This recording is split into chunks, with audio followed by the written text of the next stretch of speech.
be doing the introduction in this video. So in the field of intellectual property, the terms original and novel play a critical role in determining the eligibility for protection of various forms of creative works. These terms, though often used interchangeably in casual conversation, have distinct legal meanings depending on the context in which they are applied. In the context of industrial design, which is concerned with the visual features of a product, understanding the difference between original and novel is essential for determining whether the design is eligible for registration and protection under IP laws. This distinction is particularly important when comparing the UK's requirement for originality in design registration with Malaysia's requirement for a design to be new under the Industrial Designs Act 1996. In Malaysia, the Industrial Designs Act 1996 provides that for a design to be registrable, it must be new. This means that the design should not have been made available to the public in any form prior to the application for registration. The requirement of novelty or newness is crucial in ensuring that the design is worthy of legal protection. On the other hand, in the UK, the term original is used in the context of design protection. Originality in the UK design system is understood to require that a design is not merely a replication of an existing design, but involves some degree of individual character. While these terms are related, they have different implications depending on the jurisdiction and the type of intellectual property protection being sought. The term novel is commonly used in context of patents where an invention must be new to be considered for protection. Novelty in the patent context generally refers to the requirement that the invention has not been disclosed to the public in any form, whether through prior patents, publications, or public use. This concept ensures that the patent system rewards truly innovative inventions and prevents the granting of patents for ideas that are already known. In contrast, original is the term commonly used in copyright law, where works must be the product of the author's own skill, labor, and judgment and cannot simply replicate another work. By examining the differences between original and novel in the context of industrial design, we hope to provide a clearer understanding of how these concepts impact the ability of designers to secure legal protection for their work. Through a detailed analysis of case laws and practical examples, we hope to demonstrate these legal concepts as applied in practice and offer insights for designers and legal professionals navigating the complexities of design protection. Ultimately, we hope to shed understanding how the terms novel and original differ in the context of industrial design law and how designers can navigate these requirements to protect their creative works effectively in both UK and Malaysia. Good morning or evening to sir. My name is Nazira binti Sharil Effendi with the ID of 12211-00443, and I will be talking about the overview of legal framework for design registration and what newness means in industrial designs. I'll start off by talking about the purpose of the design registration, where the primary purpose of the design registration is to safeguard the visual appearance of a product, mainly its shape, configuration, pattern, or ornamentation. Now, in Malaysia, this is governed by the Industrial Designs Act 1996, where Section 3 defines an industrial design as a feature of appearance that appeal to the eye, excluding purely functional elements. This can be highlighted in the case of Angkor Soil Sendirian Berhad against Nehemia Reinforced Soil Sendirian Berhad, where the court emphasized that the appeal of a design should be judged from the perspective of potential buyers, reinforcing the subjective nature of the visual criteria. Now, let's move on to the key elements of the design registration. I'll only be talking about one, which is novelty, or also known as newness. Now, Section 12, Subset 1 of the Industrial Designs Act specifies that a design is new if it has not been disclosed to the public in Malaysia prior to its filing of priority date. This can be seen in the case of Honda Giken Kogyo Kabushiki Kaisha and Allied Pacific Motors. In this case, Honda's industrial design registrations for components of the Honda Wave 125, such as the handle cover and rear combination lamp, were contested. Now, the court held that the prior use of the design in Thailand did not impact its novelty in Malaysia, as the Industrial Designs Act 1996 stipulates that only public disclosure within Malaysia can undermine novelty. Additionally, the court reaffirmed that registered designs are presumed valid unless substantial evidence to the contrary is provided. Now, what are the legal instruments for registering a design? Although Malaysia uses the Industrial Design Act, treaties such as Paris Convention and the Hague Agreement complements this by enabling designers to secure protection across multiple jurisdictions. Registration process includes the application of filing with the Intellectual Property Corporation of Malaysia, or also known as MyIPO, and the application requires strict adherence to formal requirements as outlined in Section 14 of the Act and Regulations 3 to 14 that can be seen in the Act itself. An examination will be gone through to ensure compliance with the formalities and, in some cases, substantial novelty checks. The protection period, once the design is approved, lasts for 5 years and renewable up to 25 years under Section 25(2) of the Industrial Designs Act. Now, in conclusion, the legal framework for design registration under the Industrial Designs Act provides robust protection for innovative and visually appealing designs.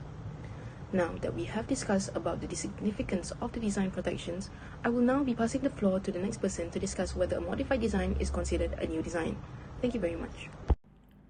A good day to everyone. My name is Haran Nazdin Bitisat Abakade, ID number 11911011289, and I will be discussing on whether a modified design can be considered a new design and the analysis of substantial versus minor modification.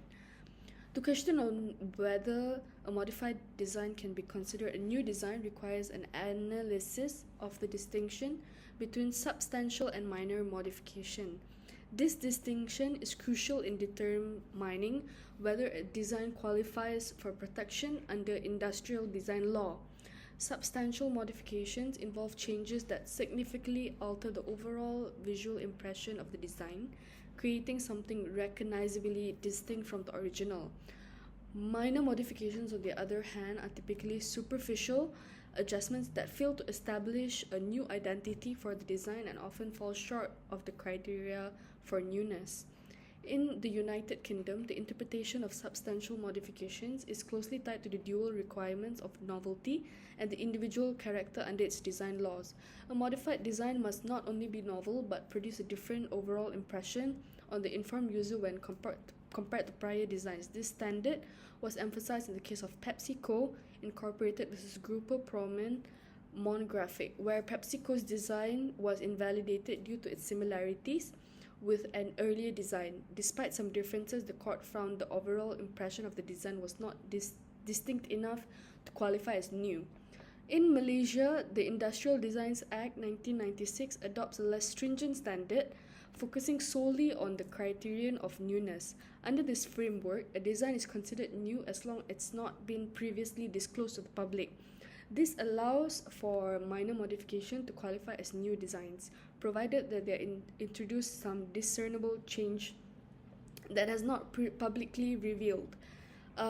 This case can be seen in the case of Agrosol Sendirian Berhad versus Nehemiah Reinforced Soil Sendirian Berhad.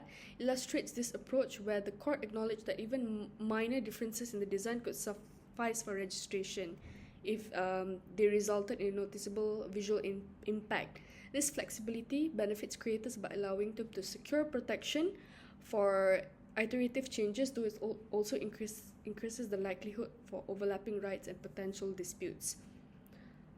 Ultimately, whether modified design is considered new depends on the extent of changes and the legal framework of jurisdiction in question. While substantial modification offer greater assurance of protection, the threshold for assessments vary.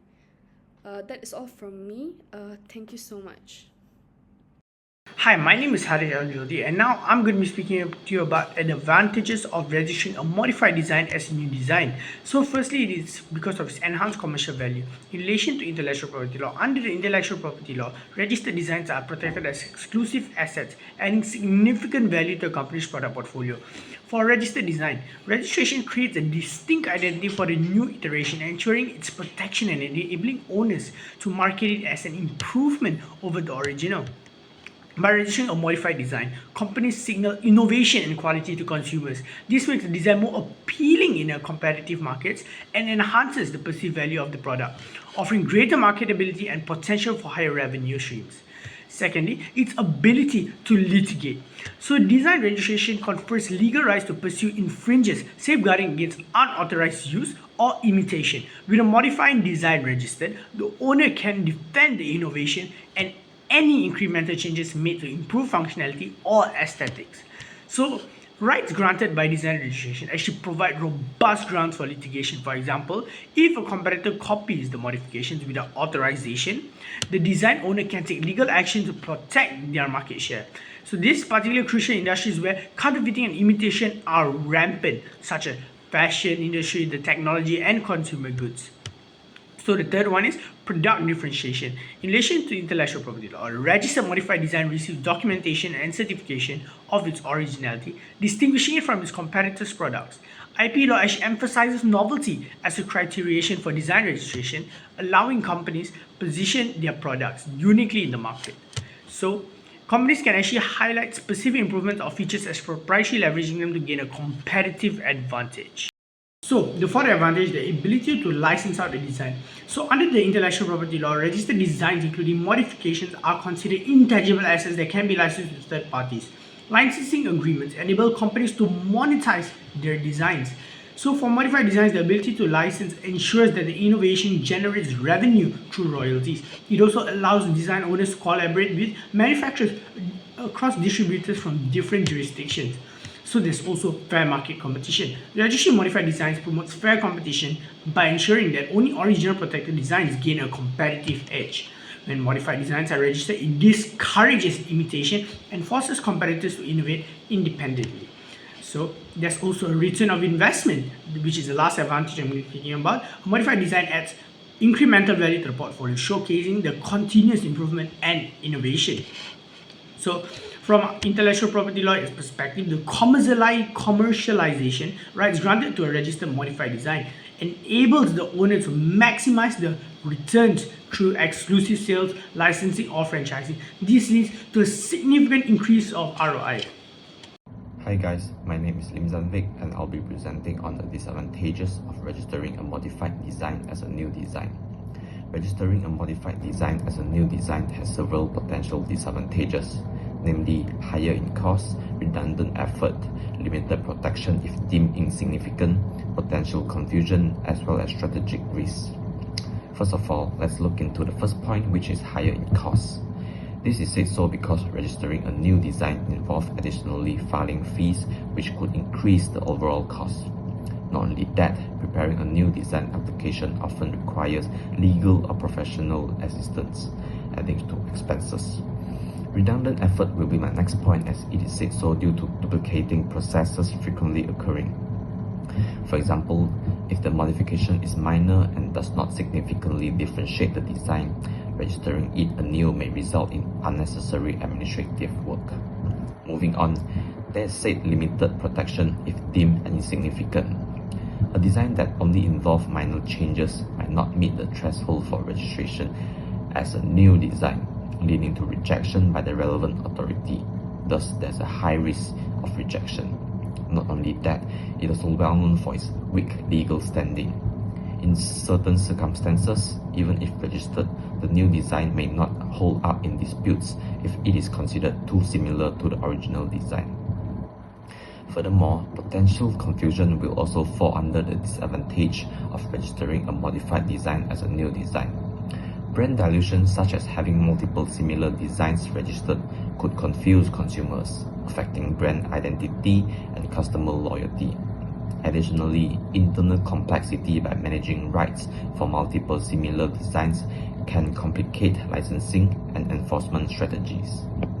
Last but not least, strategic risks such as competitors' counteractions with registering minor modification may signal to competitors that you are attempting to extend your monopoly, prompting them to challenge the registration or design around it. While filing a new design, you may unintentionally reveal your development strategies, giving competitors insight into your future plans. In a nutshell, registering a modified design as a new design can offer benefits like extended protection and exclusivity, but it also comes with notable disadvantages, as I mentioned earlier. To assess the value of this step, it is crucial to evaluate the modification's uniqueness, its commercial value, its strategic alignment with the business long-term goals, Balancing these factors will help ensure that the registration decision maximizes both legal protection and market advantage. That will be all from me. Thank you.